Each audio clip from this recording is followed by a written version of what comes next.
Nihat Hatipoğlu'nun oğluyla çektiği videoyla program esnasında tanınmıştı Fatma Soydaş. Sonra müstehcen görüntüler iddialarıyla gözaltı, şimdi tutuklandı. Ne düşünüyorsunuz? Ya burada tek suç Fatma'da mı? Mesela ayağını ben istediğim yerimi paylaşırım falan, hani üyeleri özel falan. Ayak fetişizmi çok yüksektir. Çok fazla oranda vardır toplumda ama kimse bunu söylemez. Biraz gizli bir bilgidir. İnce çorap, naylon çoraplar. Bunlar biraz fetişlerdir. Çoğu insanın da fetişi vardır.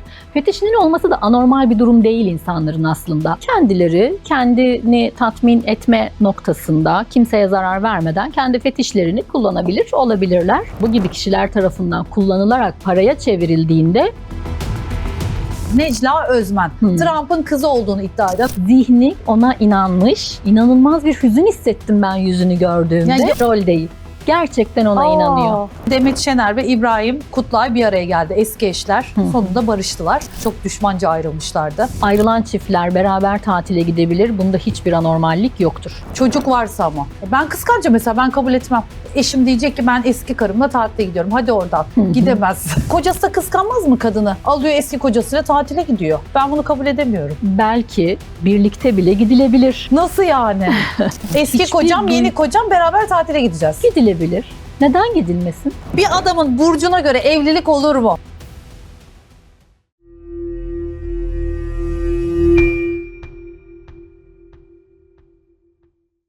Merhabalar, hoş geldiniz. Uzman psikolog Naciye Tokaç hocamla beraber gündemdeki konuları değerlendireceğiz. Hoş geldiniz hocam.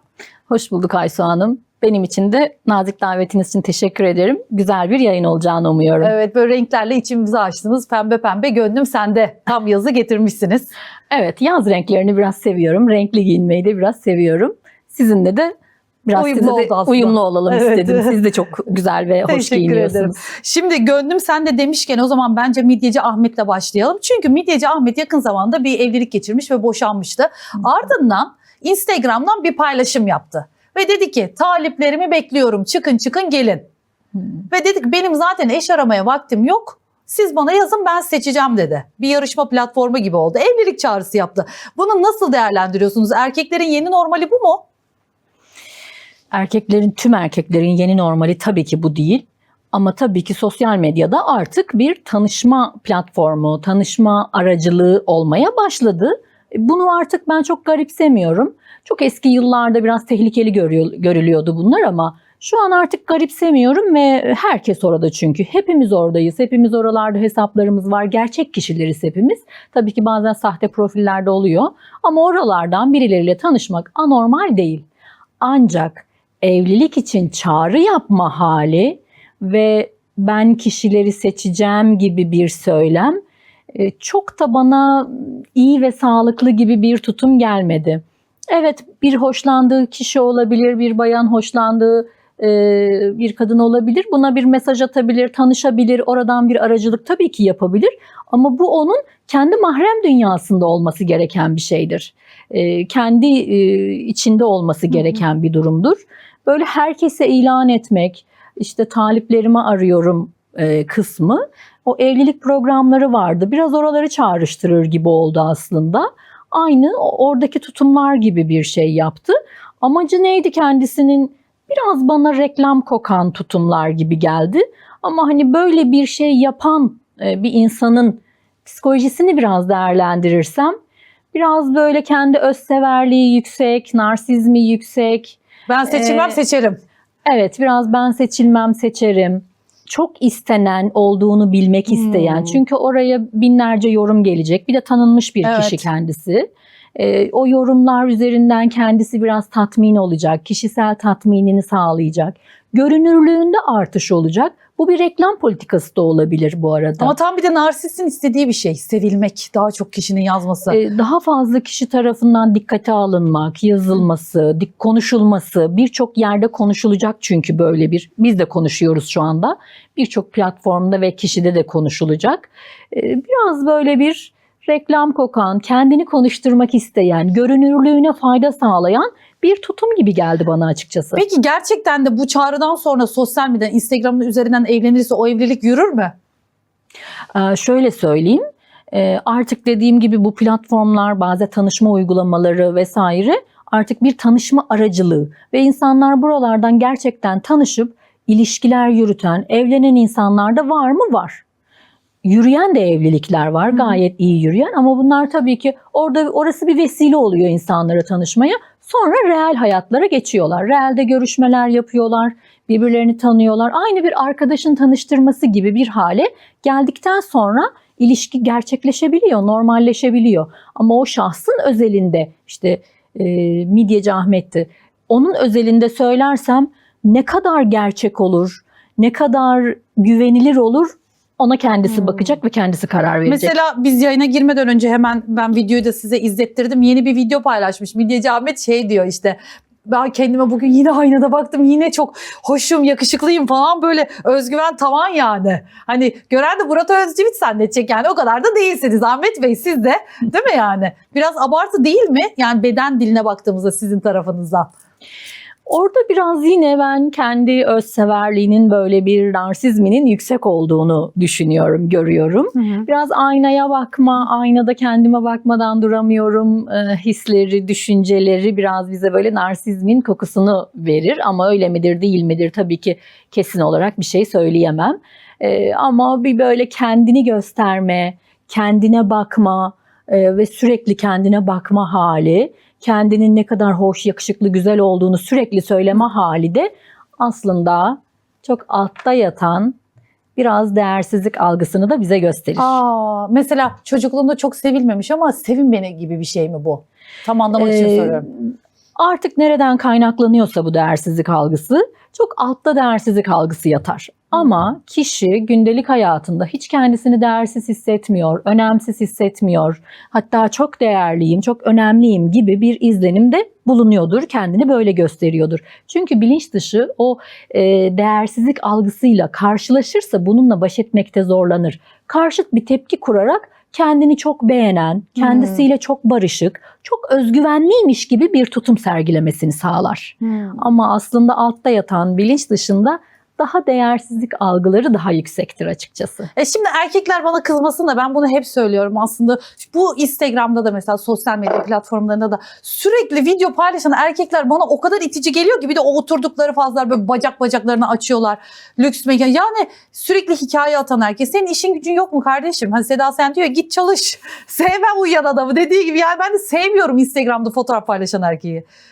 Yani biraz daha femine değil mi ya, feminen, hani ne bileyim. Amaca göre değişiyor tabii ki. Amacı ne acaba? İşte daha fazla insan tarafından görülmek, beğenilmek, takipçi artırmak, işte zamanla fenomen olmak mı? Yoksa sadece kendini kişisel olarak ben ne kadar güzelim, yakışıklıyım, kendini tatmin etmek mi? Burada biraz daha böyle bir narsizm kokusu alabiliriz. Ama hani bir takipçi, beğeni artırmak gibi bir şey varsa bunu bir ticaret gibi düşünebiliriz. Evet. Yani bunu bilinçli yapıyor gibi de düşünebiliriz. Ancak tabii ki bazı profiller bunu yapıyorlar. Her profil gerekirse böyle çok hoşa gitmeyecek fotoğraflar paylaşmayabiliyor. Orası fotoğraf paylaşma, video paylaşma uygulaması. Tabii ki fotoğraf ve video paylaşacağız. Bu gayet normal. Ama oradaki İşte bahsettiğiniz oturuş şekilleri ya da vücutlarını sergileme tarzları da bize bazı profilleri gösteriyor. Flörtöz. Daha flörtöz, daha gündelik yaşayan, sabahıyla akşamı arasında farklar olan, tutarlı olmayan bir kişiliği bize biraz gösteriyor açıkçası. Şimdi tutarsızlık konusundan bence devam edelim. Bir de bunun başka bir boyutu var. Ben buradan bakanlığa da sesleneceğim, Aile ve Sosyal Politikalar Bakanlığı'na. Özellikle TikTok platformunda bazı erkekler hani çocuğu yanında oturuyor, karısını oynatıyor. İşte kendi kızı var, kızını oynatıp üzerinden para kazanıyor. Böyle bazı hesaplar gözaltına alındılar, tutuklananlar var ama yani burada değişik, hani bizim bir ahlaki değerlerimiz var ya, Türk toplum gelenek göreneklerimiz var ya, millet bunu da unuttu. Yani bu istismara girer mi? İstismara girer. Özellikle 18 yaş altı çocuk olduğunda yanında aşırı doyurulma, hele 5 yaş altı bir çocuk varsa burada baba izliyor. Anne herkese, çok açık bir düğün değil, bir sosyal etkinlik değil, orada bir yerde annenin oynaması gayet normaldir, normal bir kıyafet içerisinde. Ama biraz müstehcen kıyafetler içerisinde bir para kazanma amacıyla bu yapıldığında bu tamamen, özellikle 5 yaş altındaki bir çocuk varsa çocuğun istismarı çocuğun aşırı doyurulmasına girer. Çocuk bunu nasıl anlamlandıracak? Zihninde nasıl bir yere oturtacak bunu? Annem kendisini teşhir ediyor. Orada bir teşhircilik var. Gördü, çizdi o beyni, onu kodladı gördü, oraya. orada onu kodladı. Kadına yönelik düşüncesi çok değişecek. İlerleyen yaşlarında kadın imajına yönelik düşüncesi işte orada şekilleniyor çocuğun. Çocukluk yıllarında şekilleniyor. Dolayısıyla daha annesi üzerinden böyle bir teşhirciliği belki de hoş karşılamayacak zaman sonrasında kadınları teşhirci olarak kodlayacak belki de ilerleyen yıllarda ve atıyorum açık, oynayan bir kadını çok kötü olarak değerlendirecek belki. Dediğiniz gibi bu gibi durumlarda kesinlikle Aile Bakanlığı'nın biraz devreye girmesi gerekiyor. Ama ne kadar kontrol edilebilir? Çünkü binlerce insan, milyonlarca hesap var. Kontrol edilmesinin de çok zor olduğu bir alan olduğunu düşünüyorum. Ama galiba her şey birazcık para söz konusu olunca insanlar her şeyi de yapabilir de olabiliyorlar sanırım. O zaman bu fenomenlerden devam edelim. Mesela geçtiğimiz günlerde yine genç bir kız Nihat Hatipoğlu'nun programında Nihat Hatipoğlu'nun oğluyla çektiği videoyla program esnasında tanınmıştı. Fatma Soydaş. Sonra birden böyle 200 bin, 250 bin, 300 bin takipçi sayısı arttı. Sonra üyelerine özel abonelik açtı ve ciddi paralar. Yani bir abonelik 60 TL aylık ama 10 bin abone olunca 600 bin, 700 bin. Ve birden çok tık 20-21 yaşında bir kızın çok paralar kazandığını düşün. Sonra müstehcen görüntüler iddialarıyla gözaltı şimdi tutuklandı. Ne düşünüyorsunuz? Ya burada tek suç Fatma'da mı? O fark edilmiş, o tutuklanmış gibi bir şey söyleyebilirim.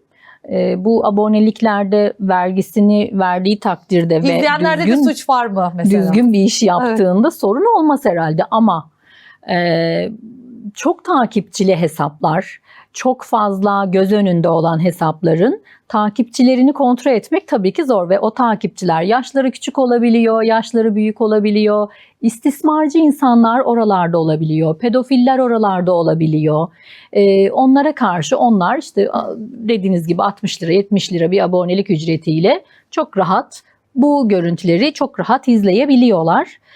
Sanırım bunların sınırı kalmadı artık. Herkes özgür ve herkes istediğini yapabilir konuma geldi gibi görünüyor artık. Mesela Fatma'nın profil olarak muhafazakar bir fenomen olarak biliniyor ve komple mesela tesettürlü bir kız. Ama paylaştığı içerikler giyimiyle bağdaşmıyor. Hareketleri, işte yaptığı şeyler bu sebeple. Hani bundan rahatsız olan kişiler de CİMER'e şikayet etmiş. Hani bu profildeki bir genç kızın yaptığı hareketler, işte içki, alkol, bilmem ne, öpüşme görüntüleri falan böyle değişik iddialar vardı. Bunlar bu şeyiyle özdeşme ve bunu istismar ediyor, kullanıyor dediler. İşte ben de diyorum ki acaba hani evet tutuklandı, bu belki onun için büyük bir ders olacak. Yaşı daha küçük. Hani belki akıllanır sonrasında. Bunu yapan başka fenomenler de oluyor ama burada tek suç Fatma'da mesela ailesi bu konuda onu uyaramaz mıydı? Çünkü herkes linçledi bir dönem. Hani niye bunları paylaşıyorsun? Mesela ayağını ben istediğim yerimi paylaşırım falan. Hani üyelere özel falan diye böyle açıklamaları da var Fatma'nın. Yani bilmiyorum ya, toplum nereye gidiyor? Ayak dediniz, ayakla ilgili şöyle bir şey söyleyeyim. Ayak fetişizmi çok yüksektir, çok fazla oranda vardır toplumda ama kimse bunu söylemez. Biraz gizli bir bilgidir. Ayak fetişizmi çok fazla var. Ayak neden? fetişizmi, ince çorap, naylon çoraplar. Bunlar biraz fetişlerdir. Çoğu insanın da fetişi vardır. Fetişinin olması da anormal bir durum değil insanların aslında. Kendileri kendini tatmin etme noktasında kimseye zarar vermeden kendi fetişlerini kullanabilir, olabilirler. Ancak bu fetişler işte bu gibi kişiler tarafından kullanılarak paraya çevrildiğinde biraz denge bozuluyor galiba. İşte dediğiniz gibi belki muhafazakar bir çevreden geliyor. Ailesi o muhafazakarlıkla bağdaşmayan hareketler yapmasına izin verebiliyor. Çünkü galiba yine parasal mevzular söz konusu olabiliyor burada biraz herhalde. Burada anneleri de bir uyarmak lazım değil mi? Aslında bu da yine tamam 21 yaşında diyorsunuz belki ailenin kontrolünde olmaması gereken bir yaşta. Evet. Ama biz Türk ailesi hangi yaşta olursa olsun anne babalar bir şey söyleme hakları oluyor çocuklar üzerinde biliyorsunuz. Söylememişler demek ki. Hani o bir birey evet yasal olarak da kendi özgür olan birisi ama aileyle de ilişkileri devam ediyorsa aile hiçbir şey söylememiş demek ki. Toplum nereye gidiyor? Toplum eğer kontrol etmezsek, eğer kişilerin biraz daha kişisel gelişimleri, psikoloji okuryazarlığı, insanı tanıma, parayla ilişkilerimiz daha kötüye giderse çok da iyi yerlere gitmiyoruz gibi görünüyor açıkçası. O fetiş dediniz de neden ayak mesela? Ayak neyi çağrıştırıyor? Bir erkekte veya kadında, ikisinde de. Ayak biraz maskülen bir uzun yapısıyla, biraz maskülen bir tarafı vardır. Çok ayrıntısına girmeyeyim burada ama Artı 18 mi olacak?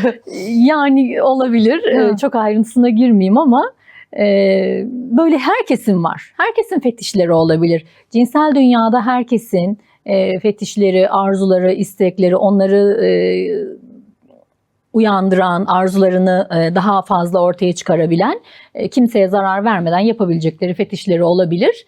Bunlardan birisi de ayaktır. Ayağı bazen bunu bilen insanlar kullanırlar açıkçası.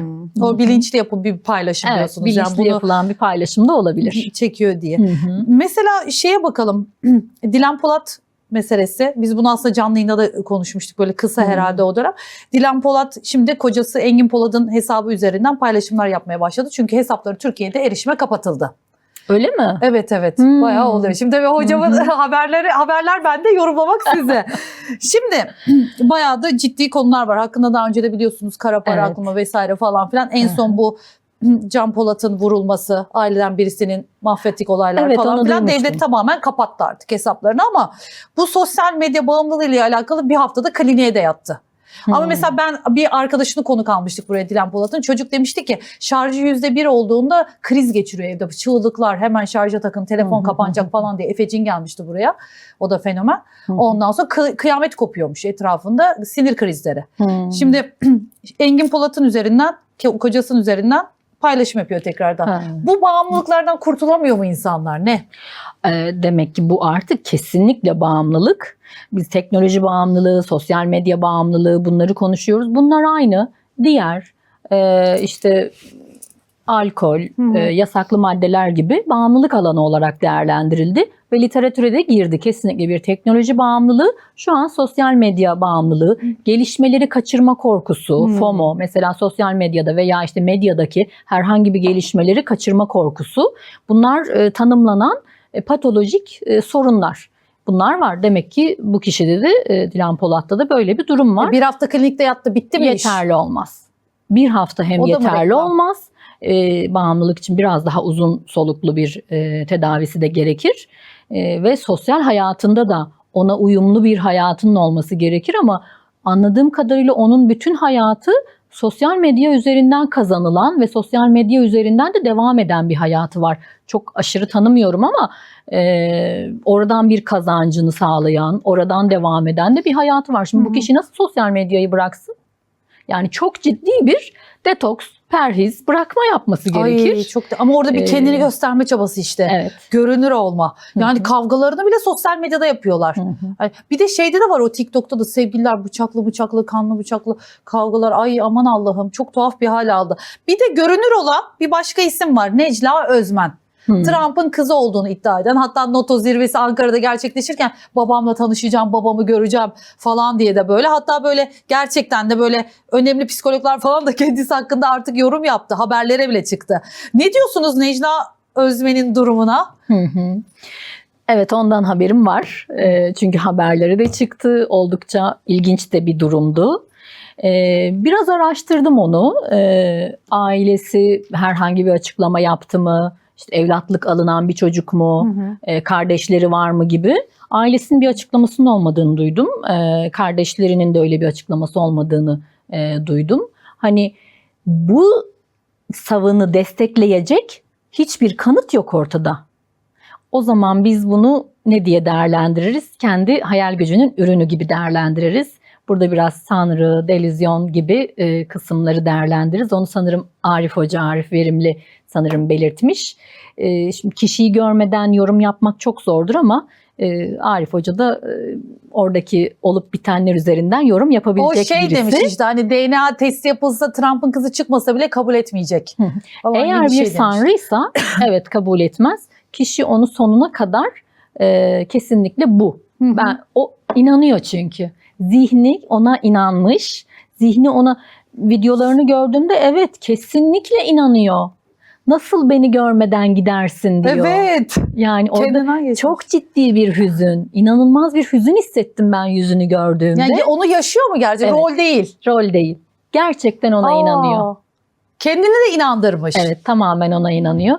Burada biraz işte orada çok sağlıklı bir zihinden bahsedemiyoruz Buradan açıkçası. Necla Özmen'in ben yakınlarına sesleniyorum. Ya bir sahip çıkın. Ya biri de mi yok yanında akıllı uyaracak, sahip çıkacak veya kendi haline mi bırakmışlar artık? Üzücü. Gerçekten üzücü. Şey gibi durmuyor. Hani fenomen olmak için bazen yapılabilir, bir yalan atılabilir. Bunları yapan insanları da görüp duyuyoruz bazen arada. Bilinçli bir yapılan gibi. Necla Hanım'ınki pek bilinçli gibi değil. O gerçekten inanıyor buna. O yani yüz ifadesinden ben üzüntüsünü aldım. Yani gerçekten inanıyor bu konuya. Şimdi gelelim ilişkilere. Biraz da ilişkileri yorumlayalım. Şimdi geçtiğimiz günlerde Demet Şener ve İbrahim Kutlay bir araya geldi. Eski eşler. Sonunda barıştılar. Ama Demet Şener'in şöyle bir açıklaması oldu. Onun açıklaması üzerinden aslında bir değerlendirme isteyeceğim. Ben kırgınlıklarımı geriye aldım dedi Demet Şener. Çünkü daha önce aldatılmıştı. İbrahim Kutlay bu adımı atmış. Şimdi beraber çocuklarımız için tatil planı yapıyoruz dedi.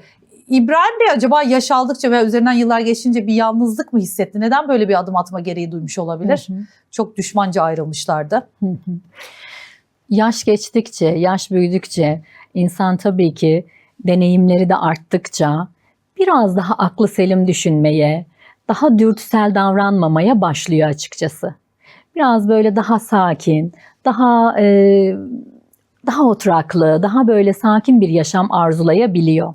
Eğer onunla da geçmiş yaşantısı, ki 2 çocukları var, uzun da bir evlilikleri oldu diye hatırlıyorum, iyi geçen bir yaşantısı varsa oraya bir özlem de duymuş olabilir o yaşantıya ve o sakinliğe, huzura, iyi geçen yaşantılarına bir özlem de duymuş olabilir, tekrar barışmak istemiş olabilir. Sadece yalnızlık mı? Yalnızlık da bunlardan birisi, bir etken de olabilir ama iyi bir ilişki kurmak istiyor belli ki. Sürekli bir kişilerle görüş, sonra ondan ayrıl.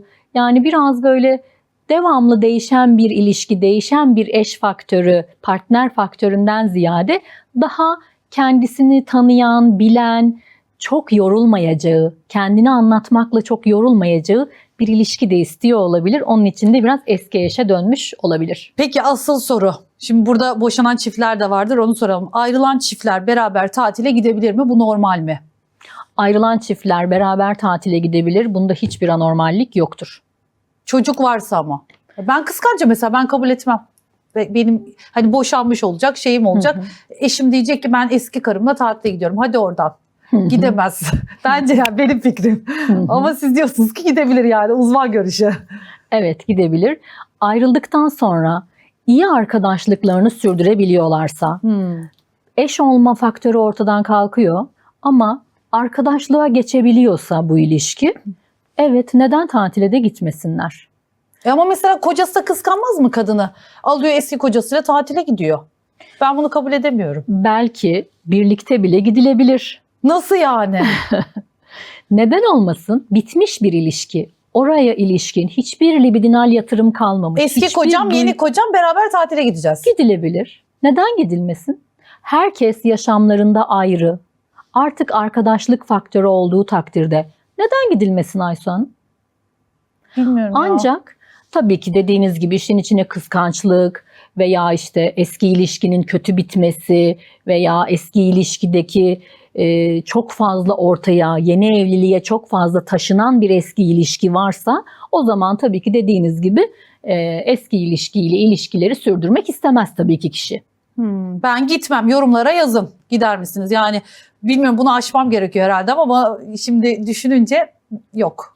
İyi bir arkadaşlığa dönüyorsa, artık eski ilişkiyle hiçbir bağınız, hiçbir sevgi yatırımınız kalmadıysa, o sizin için tamamen bir arkadaş gibi, ki özellikle de çocuklar varsa bir faktöre geçiyorsa, arkadaşlık ilişkisi sürdürülebilir. Sürdürülmek zorunda değil. Böyle demiyorum. Ama sürdürmek istenilmesinde de bir sakınca yoktur demek istiyorum. Mesela arkadaş olup arkadaşını kocasıyla tanıştırıp sonra arkadaşıyla birlikte olanlar da var. Asena örneği gibi. Asena Hasan Dere kocasına dedi ki ben yeniden dans etmeye döneceğim dedi. Boşanalım dedi. Bu bahaneyle boşandı. Şimdi Kani Kutu diye biriyle beraber dansa devam etmiyor. Ama Kani Bey'i de Hasan Bey'le bu işte Kani abim diye tanıştırmış. Ne diyorsunuz? İnsan evliyken bir başkasına aşık olabilir mi? Eğer eşine karşı sevgi yatırımı tamamen bittiyse evliyken bir başkasına aşık olabilir. Ama bu ihanet etmesini gerektirmez. O zaman evliliğini bitirmesi gerekir. Baktı ki kişi kendi duygusuna bakıyor. Ben artık eşime karşı bir yakınlık hissetmiyorum. Fiziksel bir yakınlık hissetmiyorum, cinsel bir yakınlık hissetmiyorum, duygusal bir yakınlık hissetmiyorum, onu merak etmiyorum, onunla ilgilenmiyorum. Artık o benim için arkadaş statüsüne geçti ve yavaş yavaş başka biriyle tanıştım. Ona karşı da farklı bir duygu hissetmeye başladım. O zaman ilişkisini bitirmeli. Aldatmamalı, onu hayatına almamalı. Öncelikle var olan ilişkisini bitirmeli. Ondan sonra diğer ilişkiye başlamalı. Mesela biz bununla ilgili bir program yapmıştık. Sonra Hasan Dere bize ulaştı. Programdan sonra söylediğinizin her şeyin altına imzamı atarım. Bana bu duyguyu yaşattı dedi. Mesela Asena'yı çok da şey yapmadı dediklerini. Bilmiyorum ya. Abim diyor. Bir de karısıyla da tanışmış Asena onun. O da karısından boşanmış. O ondan falan değişik ilişkiler. Ama herhalde evliliklerine en düzgün evlenip boşanan Seda Sayan. O da kendinden mesela büyüklerle evlenmiyor, küçüklerle ama evleniyor yani. Temiz. Ben Seda Sayan'ın ilişkilerini iki tarafında razı olduğu gayet normal ilişkiler olarak görüyorum. Yani sadece evlilik yapıyor, o nikah da yapıyor. Bazı insanlar nikah yapmadan aynı ilişkileri sürdürüyor. Birisiyle görüşüyorsunuz, 1 yıl, 2 yıl, 3 yıl görüşüyorsunuz. Sonrasında ayrılacağınızı bilmeden görüşüyorsunuz. Hiç kimse ayrılacağım diye bir ilişkiye başlamıyor ki. Evet. Hiç kimse. Ama sonrasında bir şeyler yolunda gitmiyor. Ya tartışıyorsunuz ya anlaşamıyorsunuz. Ya da sevginiz bitiyor, ayrılmak zorunda kalıyorsunuz. Sonra onun yasını yaşayıp bitirdikten sonra başka birisiyle görüşmeye başlıyorsunuz. Seda Sayan biraz nikahla ilgili nikah yapıyor sadece. Evlilik aşkı öldürmüyor mu? Evlilik aşkı öldürüyor mu? Çok bize de çok sorulan bir soru bu. Evlilik aşkı eğer flört etmeyi bırakırsanız, eğer birbirinize ilginizi, emeği bırakırsanız öldürür. Evet, zamanla öldürür. Erkeği böyle kendine bağlamak için bir kadının yapması gerekenler. Mesela. Ben böyle erkeği kendine bağlamak için kadın şunu yapsın, kadını kendine bağlamak için adam bunu yapsın gibi kadın ve erkek cinsiyet ayrımlarına veya birbirine bağlama gibi sözlere çok iyi bakmıyorum açıkçası. Böyle tavsiyelerde vermeyi çok uygun görmüyorum. Bunu bazen yapıyor, meslektaşlarımız da yapıyor, başkaları da yapıyorlar. Ben bunu çok uygun görmüyorum. Eğer iki yetişkin mesela insan... kokular diyorlar. Hürrem kokusu, o kokusu, bu kokusu. Yapmak isteyene anlayış gösteriyorum. Herkes istediğini yapabilir. Ama ben kadının kendini bir erkeği bağlamak için bir şeyler yapması gerektiğini düşünmüyorum. Çünkü kadın iyi, güzel, bakımlı, hoş, normal bir yaşantısı içerisindeyse onu sevecek, onun o halini görecek ve değer verecek birisi zaten karşısına çıkacaktır. Karşısına çıktığında onun değerini bilsin. Aynı şey erkek için de geçerli. Erkek bir arayışta bir ilişki istiyorsa o yatırımı yapsın, ilişkiye dair kendisine baksın, birisini istediğini belirtsin ve bir ilişki yaşamaya başladığında da duygusal yatırımını yapsın, ilgilensin, emek versin. O zaman zaten bağlanacaktır kadın da ona. Bir de erkek seviyorsa gerçekten seviyor. Geçen haberlerde gördüm mesela bir ampute kız şeyle evlenmiş mesela, bir çok yakışıklı bir çocuk evlenmişler falan, her haliyle kabul ediyor mesela. Çünkü gönlünü gördü o kızın. Evet, yabancı, Amerika'da galiba. Kalbini gördü o kızın. Bu ülkemizde de oluyor bazen arada. Onun için ben böyle kadın ve erkeği biraz böyle metalaştıran söylemleri açıkçası çok doğru bulmuyorum. Emek ister, ilişki, partner, evlilik kesinlikle emek ister. Bunu söyleyeyim. Öyle ama mesela bazı psikologlar da diyor, özellikle Instagram'da çok görüyorum. Mesela ben karşıma çıkıyor böyle keşfetimde falan.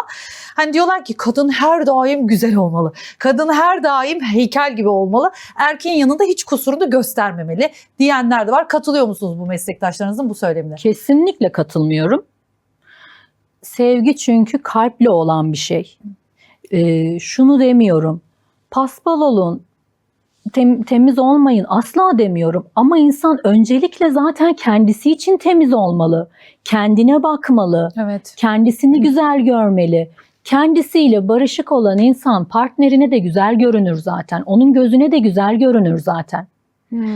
Kadın da erkek de kendisine dikkat etsin. Burada tabii ki şu var. Mesela bazen dışarıdan geliyorsunuz, eve geldiğinizde ter kokuyorsunuz. Eşiniz diyor ki bir de özel bir şeyler yaşayacaksınız. Eşiniz diyor ki hayatım bir duş al diyor. Çünkü seninle daha iyi sevişmek istiyor. Bunda kötü bir şey yok ki. Yanlış anlamayın. Hayır, bunu Değil mi? yanlış anlamayın. Gidin güzel bir duşunuzu alın, sonra da çok güzel bir sevişin. Bunda ne kötülük olabilir ki? Şimdi burada bunu işte erkeği sevmiyor ya da beni her halimle kabul etmiyor olarak değerlendirmeyin. Çünkü hepimiz terliyoruz ve terlediğimizde bazen hepimiz kötü kokabiliyoruz. Tabii bu bir örnek. Yani Örnek eşiniz bu neyden tamamen. rahatsız oluyorsa. Neyden rahatsız oluyorsa aklıma o örnek Evet. geldiği için onu verdim. Yani partnerlerimiz için de Hı hı. onların sevdiği, istediği şeyleri yapmak kötü bir eylem değil. Peki erkeklerin yanında asla yapmamamız gereken hareketler. Söylem de olabilir bu. Mesela, Evet. mesela ben küfrü sevmiyorum. Küfreden erkek üstünü çizerim. Biraz şöyle diyebilirim buna. Yine çok yargısal bakmıyorum hiçbir konuya. Herkes istediği gibi olabilir. Benim tek ölçütüm davranışlarınız ve sözleriniz başkasına zarar vermediği sürece istediğiniz gibi yaşayabilirsiniz. Ancak sizin sınırınız, sizin hürriyetiniz başkasının sınırının başladığı yerde bitmelidir. Böyle bir bakış açım var. Biraz sadece şunu söyleyeyim buna. Çok maskülen yapıdaki kadın profillerini çok erkekler hoşlanmayabiliyorlar. Maço böyle. Evet, Kabul. biraz daha güçlü profilleri kastetmiyorum. Böyle kadın güçlüdür, çalışır, her iş elinden gelir, işte evdeki tornayı kullanır, çiviyi çakar. Bunları kastetmiyorum. Bunları yeri geliyor hepimiz yapıyoruz. Ama daha böyle maskülen tarzda, gündelik hayatında da, giyiminde de oralardan çok fazla hoşlanmayabilir diyebilirim. Benzeri de kadın için de geçerli. Kadın da diğer noktada sizin çok de hoşlanmıyor diyebilirim. danışanlarınız var. Erkeklerin özellikle böyle çok irrite olduğu konu ne kadınlarda? Genel olarak baktığımızda örnek verecek. Şuranın üzerinden söyleyeyim. En istedikleri ne olabilir diyebilirim. İyi bir cinsel yaşam, iyi bir evliliğe de götüren bir nokta diyebilirim. Evliliğin %80'i mi, %90'ı mı diyorlar? Valla çok yüzde olarak araştırmalarla söylenen kısımlar var. Oralarda da 67'ler gibi bir rakam çıkıyor. Ama bizim karşılaştığımız yaşama, bizim karşılaştığımız profillere baktığımızda çok yüksek bir oran. Dediğiniz gibi 80'leri 90'ları da bulan bir oran.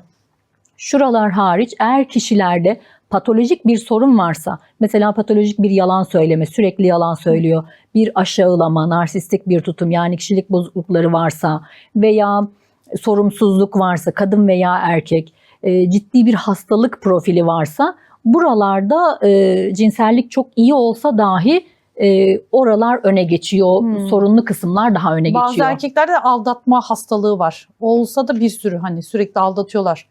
Bir de öyle bir doyumsuzluk var bazı erkeklerde de. Bu tamamen onun patolojisiyle alakalı bir konu. Bunu patolojik bir konu olarak değerlendirebiliriz. Yani sürekli varsa herkes hataya düşebilir. Yani şaşar, hata hayatında bir defa, iki defa keşke yapılmasa ama yapılabilir. Böyle hataları düşülebilir. Affedilir mi aldatma evlilikte? Çok kişisel değerlendirilmelidir. Affeden insan affedebilir, ilişkisine devam etmek isteyebilir. Orada verilen emek çok önemli oluyor. Bakıyorum ilişkilere, affeden insanlar, yani affetmek de demeyeyim, artık onunla beraber devam ediyorsunuz. O güne kadar benim eşim yapmaz diyen kadın veya eşim asla aldatmaz diyen bir erkek artık eşinin o bilgisiyle birlikte devam ediyor. Kendisini aldatmış olma profiliyle beraber devam Bir ediyor. güvensizlik olur ama orada hep ya yine mi yapacak? Önce güvensizlik başlıyor. Ancak daha sonrasında eğer kişi bunu iyi telafi ederse, iyi emek verirse, bundan pişmanlığını iyi gösterirse bazen güven tekrar da inşa edilebiliyor. Evlilikler devam da edebiliyor. Evet. Peki tabii bu çok zor ama bence biraz evlilik kumar gibi bir şey. Kimin ne çıkacağını anlayamıyorsun. Çünkü ilk tanışmada kendilerini farklı gösterebiliyor insanlar. Şimdi ilk buluşmada alarm veren davranışlar. Mutlaka kaçın. Bununla ilişki olmaz dediğiniz profiller. Anladım. Buralarda biraz kişiliklere bakmak lazım. Kişilik bozuklukları yapılarına bakmak lazım. O kadar çok bunlarla ilgili duyduğum cümleler var ki. Mesela ilk görüşmede öyle biz her yıl tatile gidemeyiz. Bizim öyle bir huyumuz suyumuz yok. Ben öyle her yıl tatile gidemem diyor mesela bir erkek. Daha ilk görüşmede bunu söylüyorsa oradan alarmı almalısınız. Yani ya da Eve hizmetçi mi alıyorsun? Karşındakine emek harcamıyorsan. belli olmaz. Tatile gitmezsin, köyüne gidersin. Evet. Yani bunun pazarlığı olan bir konu değil. Veya maddi konularda ben şuna para harcamam.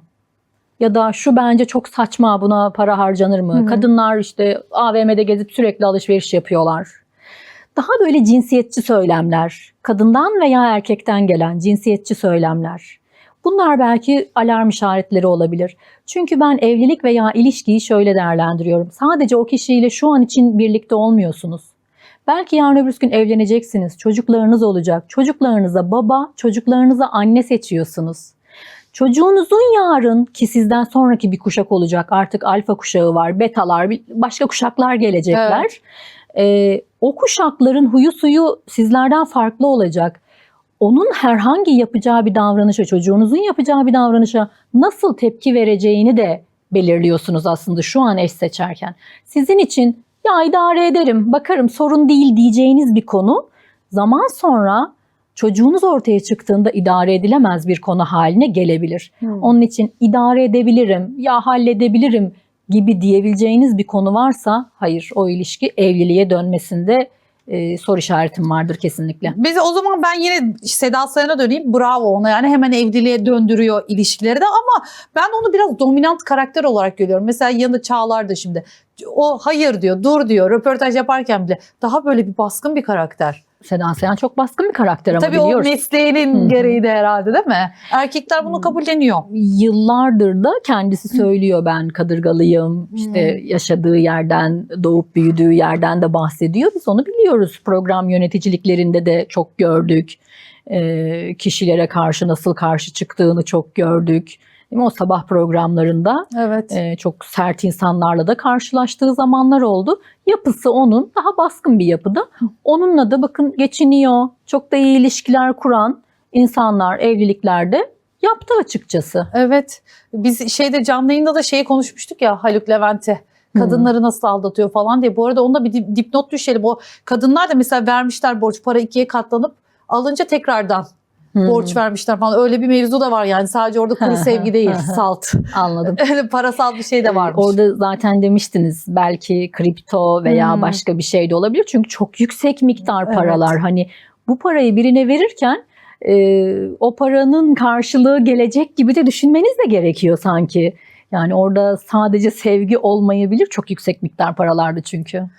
Haluk Levent'in veda mektubuna ne diyorsunuz? Son yine bir veda mektubu yazmış. İşte X'ten avukatlar aracılığıyla yayınlamış.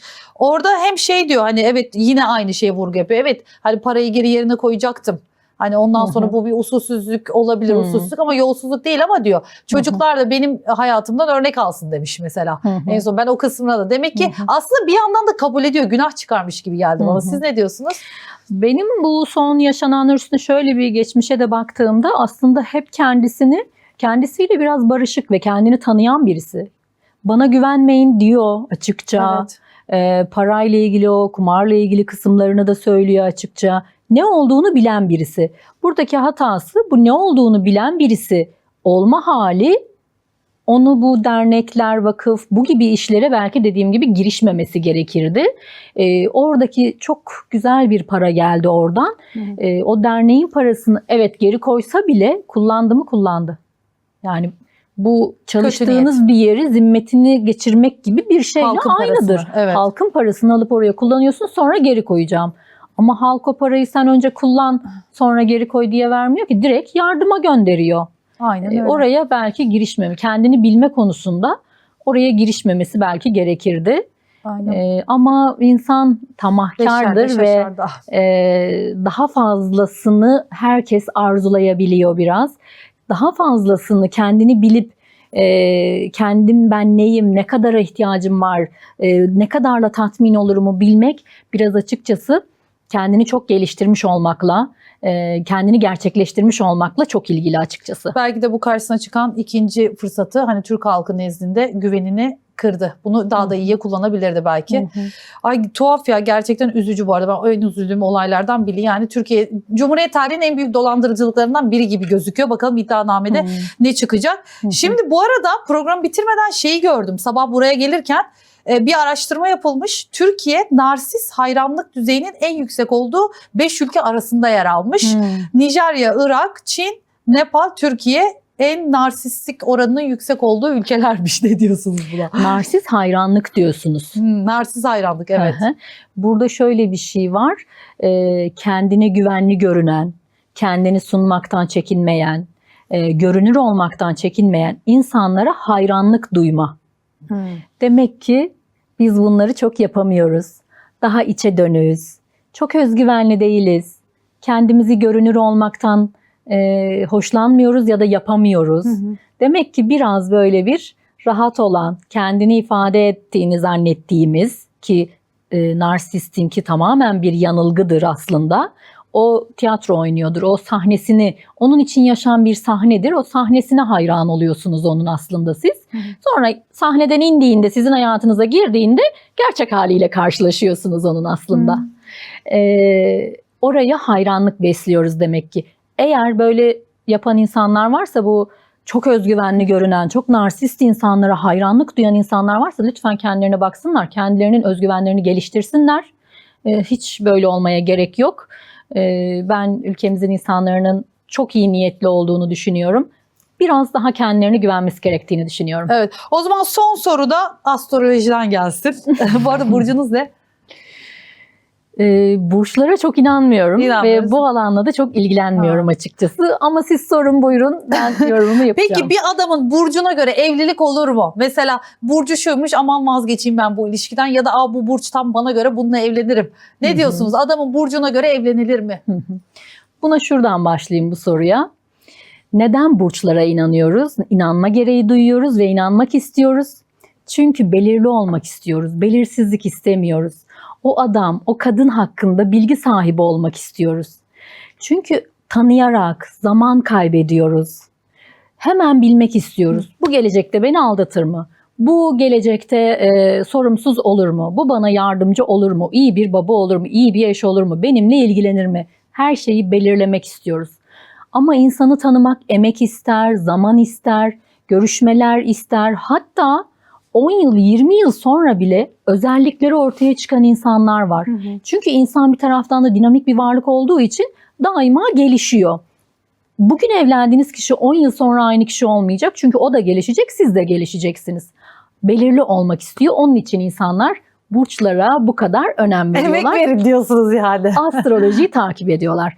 Sorunuzu tam olarak cevaplayayım. Hayır, kesinlikle şu burçtandı, bana uymaz, bu burçtandı, bana çok uygun, evlilik yapayım. Hayır. Ama bazen de çıkıyor yani, bakıyorsun özelliği o. Biz ona mı kodluyoruz beynimizi acaba? 12 tane mi burç Evet. vardı? 12 tanecik burç var. Mutlaka birisine uyacak özellikleri. Evet. Kıskanç. 3 tane burç kıskanç. Kıskanç olmayan insan mı var? Mutlaka evet işte diyeceksiniz ki Kova burcu olduğu için kıskanç. Veya diyeceksiniz ki Aslan burcu olduğu için işte yalancı örneğin. Çok yalan söyler. Atıyorum. Bilmiyorum özelliklerini. Dolayısıyla asla böyle değil. İnsanı tanımak zaman ister, emek ister ve değişirse de o değişimine göre sizin de regüle etmeniz kendinizi, sizin de değişiminiz gerekir. Evet. Uzman psikolog Naciye Tokaç hocam bizlerle beraberdi. Çok teşekkür ederim. Değer kattınız programa. Bence birçok konuya değindik yani. Gündemden ilişkilere, merak ettiklerini izleyicilerimize yazsın, konuşuruz onları da. Tabii ki. İnanılmaz zevk aldım. Çok böyle farklı konuları derinlemesine de konuşmuş olduk. Ben de teşekkür ediyorum davetiniz İyi ki için. geldiniz. Çok iyi geldi bana da. Evet, yine bekleriz. Canlı yayına da gelin. Orada bir gün dert gecesi yapalım. Evet, söylemiştiniz Evet, dert yapalım. gecesi yapalım diye. Mutlaka katılacağım, ben siz yapmayın. Evet. Yalnız benim kanaldakiler, ben de olmak üzere astrolojiyi seviyoruz. Biraz da kafamız dağılıyor, eğleniyoruz ama herhalde hayatın çok da merkezine, odak noktasına koymamak da gerekiyor hiçbir şeyi. Kesinlikle konuşuruz. Üstüne konuşurum tabii ki. Ama hani oraya bağlı Ona göre kalıp yaşamak. hayatınızı ona göre yönlendirmek. Evet. İşte retrolara göre kararlar almamak. İmza işten atabiliriz. çıkmamak. 24 Temmuz. Retro Mesut- çıktı. Öyle mi? Evet, bizim çekim günümüz bu. Siz salı günü izleyeceksiniz. Hani hayatını ona göre yönlendirmenin çok doğru olmadığını düşünüyorum. Evet. Siz de yazın yorumlara. Yeni bölümde görüşmek üzere. Sizi seviyoruz. Bay bay.